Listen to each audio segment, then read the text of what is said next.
এই পৃথিবীতে আসার পর আমাদের হায়াত তো বাড়ছে না, বরং হায়াত প্রতি মুহূর্তে কি হচ্ছে? লোকেরা বলে হায়াত বাড়ে, হায়াত তো বাড়ে না, হায়াত কি হয়? জন্মের পরের থেকে আমার জন্য রিজার্ভ আছে যতটুকুন, 50 বছর বাঁচবো, 60 বছর বাঁচবো, যতটুকুন হায়াত আমার জন্য নির্ধারিত করা আছে, নির্ধারণ করা আছে, প্রতিদিন একদিন করে কমে যেতেছে। এজন্য আমি বলি, আমার বাড়িতে যে ঘড়িটা আছে, এই ঘড়িটা বেলা 1টার সময় ঢং করে একটা আওয়াজ দেয়, শ্রোতাকে শুনিয়ে দেয়, বাড়িওয়ালা তোমার জীবনের মূল্যবান হায়াত থেকে 1 ঘন্টা কমায়া দিলাম। 2টার সময় 2টা ঘন্টা লাগায় শোনায় দিল, বান্দারে তোমার জীবনের মূল্যবান সময় থেকে 2টি ঘন্টা কমে গেল। এমনি করে দিন গেল, মাস গেল, বছর গেল, আমাদের হুঁশ হলো না। সময় চলে গেল তাস খেলে খেলে, সময় চলে গেল আমাদের খেলাধুলা করে, শয়তানি বদমাশি করে। সময় কতটুকুন পেলাম? কিয়ামতের দিন, বিচারের দিনটা যেটা হবে, আল্লাহ রাব্বুল আলামিন বলেন বিচারের দিনটাই লম্বা হবে 50 আলফা সানা মিম্মা তাউদ্দুন। বিচারের দিনটা লম্বা হবে কত বছর? 50,000 বছর। কত বছর? দুনিয়ায় যেভাবে তুমি হিসাব করো, দুনিয়ার গণনা অনুযায়ী হাসরের বিচারের দিনটা হবে 50,000 বছরের মতো লম্বা। এক কিতাবে দেখেছি, তিনি লিখেছেন হিসাব করে, কিয়ামতের ওই দিনটার হিসাবে 50,000 বছর একটা দিন লম্বা। ওই হিসাবে পৃথিবীতে যারা 60 বছর বাঁচলো, সেজন্য আখেরাতে 2 মিনিট দুনিয়ায় বাঁচলো। চিন্তা করেছে? মাত্র 2 মিনিট। 60 বছর যারা হায়াত পেল, 2 মিনিট বাঁচলো। এই 2 মিনিটের জন্য কত হাঙ্গামা, কত মারধর, কত সন্ত্রাস, ক্ষমতার জন্য লড়াই, হ্যান করেঙ্গে ত্যান করেঙ্গে, লাঠি কে আন্দার মুগুর ভরেঙ্গে, শক্তির ঠেলায় অস্থির। আমার বন্ধুগণ, সময় চলে যাচ্ছে স্রোতের মতো করে, কারো জন্য সময় অপেক্ষা করতেছে না। আমাদের মৃত্যু প্রতি মুহূর্তে কাছে চলে আসতেছে।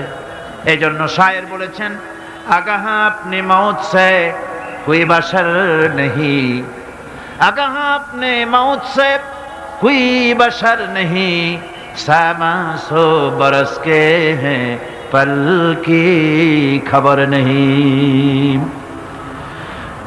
মৃত্যু সম্পর্কে আমাদের কারো জানা নাই, যে কোনো মুহূর্তে মৃত্যু আমাদের কাছে এসে যেতে পারে।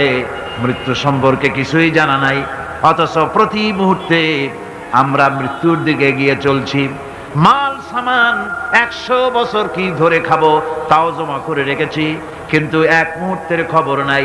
মাহফিলে এসেছি, বাড়ি যেতে পারবো নিশ্চয়তা নাই। আছে? বলেন আছে? আপনি বাড়ি যাও ভালো, বসেছেন, দাঁড়াতে পারবেন, এই নিশ্চয়তা আছে? নাই। সুতরাং সূরার যে সময়ের উপরে কসম করে মূলত সময়ের অপরিসীম গুরুত্ব সম্পর্কে আল্লাহ পাক মানুষকে বুঝাই দিতেছেন। সময়ের দাম দাও। আমাদের সময় চলে যায় গান শুনতে শুনতে, আশ্চর্য মলম বিক্রি করা দেখতে দেখতে, তাস পাশা খেলতে খেলতে সময় চলে যায়, কেউ খেয়াল করে না। সময় বলতে অতীত কালও হতে পারে, আবার বর্তমানও হতে পারে। আর বর্তমান কাল কোনো কালই না। বর্তমান কাল কোনো কাল নয়। প্রতি মুহূর্তে ভবিষ্যৎ এসে বর্তমান হয়, আর প্রতি মুহূর্তে বর্তমান কি হয়? অতীত হয়ে যায়। বর্তমান কাল বলে কোনো কাল নাই, প্রতি মুহূর্তে অতীত হয়ে যাচ্ছে। এই যে আমি মাহফিলে বসছিলাম প্রথম এসে, ওইটা কি এখনো বর্তমান আছে? এই যে বর্তমান কথা বলছি, এটা অতীত হয়ে যাচ্ছে। সুতরাং বর্তমান কাল নাই। আল্লাহ পাক অল আসরের সময়ের কসম করে বলছেন। যদি আমরা চিন্তা ভাবনা করি, তাহলে আমরা লক্ষ্য করব আমাদের আসল মূলধন সময়। আসল মূলধন কি? জীবনের আসল মূলধন কি? সময়। ইমাম রাজি রহমতুল্লাহ আলাইহি এই পর্যায়ে এক বুজুর্গের ব্যক্তির কথা তিনি আলোচনা করেছেন। তিনি বলেছেন যে একটা লোক, তিনি সূরা আল আসর এর ব্যাখ্যা তিনি বুঝতেছিলেন না। ব্যাখ্যাটা কি? এই মাথার মধ্যে ঘুরপাক খাচ্ছিল এর ব্যাখ্যা কি? একবার তিনি বাজারে ঢুকলেন, তারপরে তিনি শুনতে পেলেন বাজারের এক প্রান্ত থেকে একজন চিল্লায় বলতেছে, সেই ব্যক্তির উপরে রহম করো যার পুঁজি গলে যায়, সেই ব্যক্তির উপরে রহম করো যার পুঁজি গলে যায়। উনি চিন্তা করলেন পুঁজি এবার গলে কেমনে, উনি দৌড়ে গেলেন, যায় দেখেন যে ব্যাটা চিল্লাচ্ছে সে হচ্ছে বরফ বিক্রেতা। কি বিক্রেতা? বরফ, বরফ, আইস। এখন এই বরফ বিক্রেতা সে চিল্লায় বলতেছে সেই ব্যক্তির পরে রহম করো যার পুঁজি কি গলে যায়। সূর্যের তাপ বাড়তেছে আর বরফ গলে যাচ্ছে।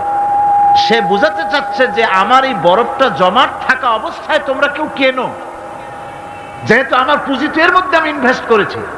এটা যদি পানি হয়ে যায় তো পানি তো কেউ কিনবে না, এটা তো যেখানে সেখানে পাওয়া যায়। বরফ পাওয়া যায় না বলেই তো আমি বরফ কিনে আনছি। তোমরা আমার প্রতি দয়া করো, তাড়াতাড়ি করে বরফটা কিনে নিয়ে যাও। ইমাম রাজি রহমাতুল্লাহ আলাইহি বলেন, বুজুর্গ ব্যক্তি চিৎকার মেরে বললেন আল্লাহু আকবার, আমি কিন্তু এই বরফ বিক্রেতার ঘোষণার মধ্য দিয়ে সূরা ওয়াল আসরের তাফসীর আমি বুঝে ফেলেছি।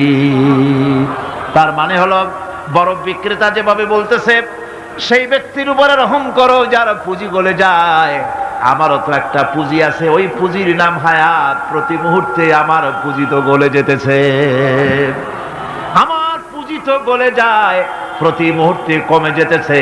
আহারে এই পুঁজি যে গলে গেল ধরে রাখতে পারলাম না, এই জন্য কিছুই তো করতে পারি নাই।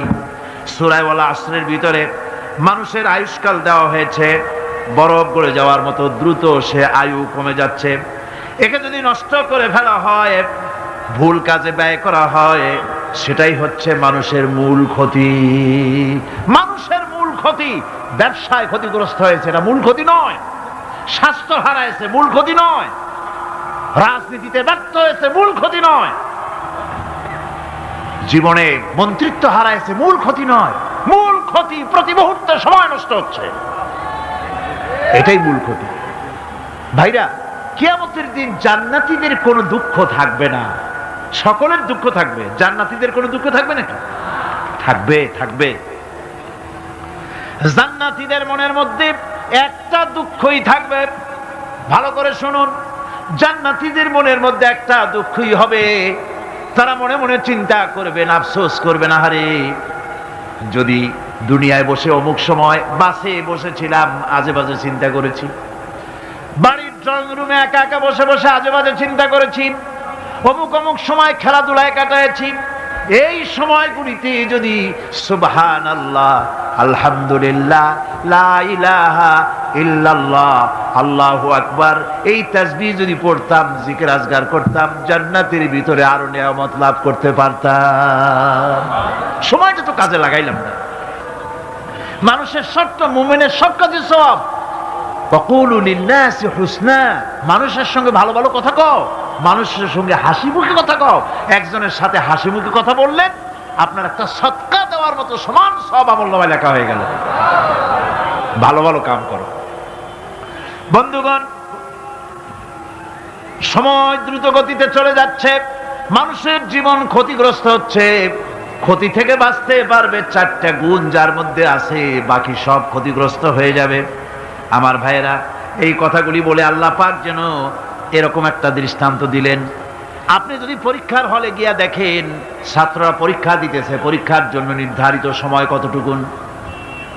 3 ঘন্টা। 3 ঘন্টা, 3 ঘন্টা।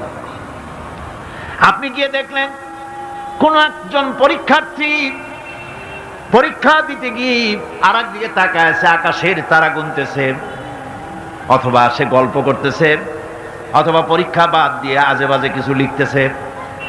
আপনি যেমন তাকে, ওই ছেলেটাকে আনবো না, গাফেল ছেলেটাকে ঘড়ির দিকে তাকায় বলেন, এই ছেলে ওই ঘড়ির দিকে তাকাও, দেখো তোমার সময় কিন্তু চলে যেতেছে, মাত্র 1 ঘন্টা আর তুমি সময় নষ্ট করতেছো। আল্লাহ যেন স্নেহ পরবশে তামাম পৃথিবীর গোলামদেরকে, বান্দাদেরকে আঙ্গুল নির্দেশনা দিয়ে বলছেন, বান্দারা প্রতি মুহূর্তে তোর জীবনের মূল্যবান সময় চলে যেতেছে, প্রতি মুহূর্তে সময় যাচ্ছে। আল ইনসান, ইনসান বলতে শুধু মুসলমান না, ইনসান বলতে কি মুসলমান শুধু না, আল ইনসান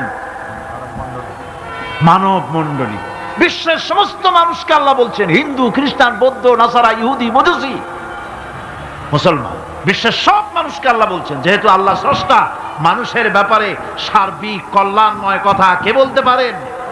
কে বলতে পারেন? সে আল্লাহ রাব্বুল আলামিন বলছেন, সময় চলে যাচ্ছে ও পৃথিবীর মানুষেরা, এই মানুষ বলতে আল্লাহ রাব্বুল আলামিন কোন ব্যক্তি, কোন গোষ্ঠী, কোন জাতিকে বলেন নাই, বলেছেন সমগ্র মানবতাকে।